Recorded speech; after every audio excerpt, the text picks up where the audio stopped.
आजको यस भिडियो मार्फत मैले हामीहरूले प्रयोग गर्दै आइरहेको गुगल मेल अथवा जीमेल मार्फत 25 MB भन्दा ठुला फाइलहरू, उदाहरणको लागि 100 MB, 50 MB, 500 MB और इभन 1 GB सम्मका फाइलहरूलाई अथवा त्योभन्दा ठुलो फाइलहरूलाई बिना गुगल ड्राइभको सहायताले कसरी सेन्ड गर्न सकिन्छ भन्ने कुराको जानकारी दिन यो भिडियो तयार पारेको छु। यसको लागि सबैभन्दा पहिले हामीसँग हाम्रो मोबाइलमा अथवा ल्यापटपमा कुन ब्राउजर छ, उदाहरणको लागि मसँग यहाँ सफारी छ, हामीले चाहिँ धेरैले युज गर्ने भनेको गुगल क्रोम हुन सक्दछ हैन। हामीसँग भएको जुन ब्राउजर छ त्यसलाई हामीले क्लिक गर्छौं र ब्राउजरमा हामीले जीमेल टाइप गर्छौं, gmail.com हामी टाइप गर्छौं हैन। त्यो गरिसकेपछि अब हाम्रो जीमेलको पेज खुल्दछ र यसको लागि हाम्रो इन्टरनेटको स्पिडको आधारमा हाम्रो पेज खुल्ने गर्दछ र यसपछि हामी सिधै कम्पोजमा जान्छौं। कम्पोजमा गएपछि हामी एउटा बक्स आउँछ यसमा र यो बक्सलाई एकछिन हामीले इन्लार्ज गरौँ। यदि गरिसकेपछि सबैभन्दा पहिले हामीले यो मेसेज कसलाई पठाउने हो त्यो डिफाइन गरौँ। फर एक्जाम्पल यो मेसेज मैले subrdhbstr@gmail.com मा पठाउँदैछु र सब्जेक्ट चाहिँ हाम्रो रेलिभेन्ट सब्जेक्ट जे छ त्यो टाइप गरौँ। यहाँ हाम्रो मैले यो सब्जेक्ट त्यतिकै राखिरहेको छु, त्यो मैले यहाँ टेस्ट मात्र राखेको छु र हामीले चाहिँ यहाँ कन्टेन्ट पनि तयार पारौँ and the attached file for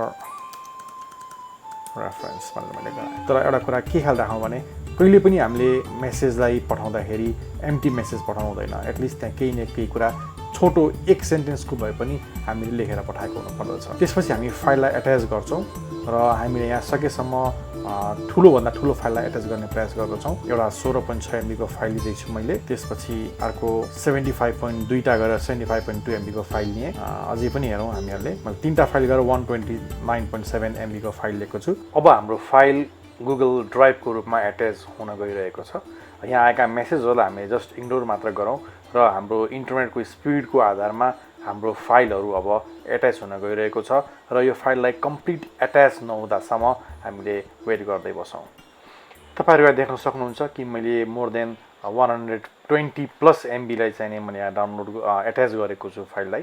हामीले यस्तै गरी अनलिमिटेड फाइल्सलाई हामीले एट्याच गर्न सक्दछौँ। यहाँ कुनै लिमिटेसन छैन। हाम्रो फाइल एट्याच हुँदैछ। ओके, हामी यहाँ 3टा फाइल हाम्रो एट्याच भएको छ र यो फाइलको साइज पनि 25 MB भन्दा बढी पुगेको छ र हामीले सब्जेक्टमा केही रेलिभेन्ट सब्जेक्टै लेखौँ। उदाहरणको लागि बुक्स इन PDF फर्मेट भनेर गरिदिउँ। त्यसपछि हामी सेन्ड गरौँ। सेन्ड गर्दा हामीलाई अप्सन आउँछ, हामीले सेयर विथ वान पर्सनमा कस्तो खालको सेयर गराउने हो, भ्यू गराउने कि कमेन्ट गराउने कि एडिट गराउने हो हैन, अथवा टर्न लिङ्क सेयरेबल अनलाई हामीले यहाँ क्लिक गर्नुपर्दछ।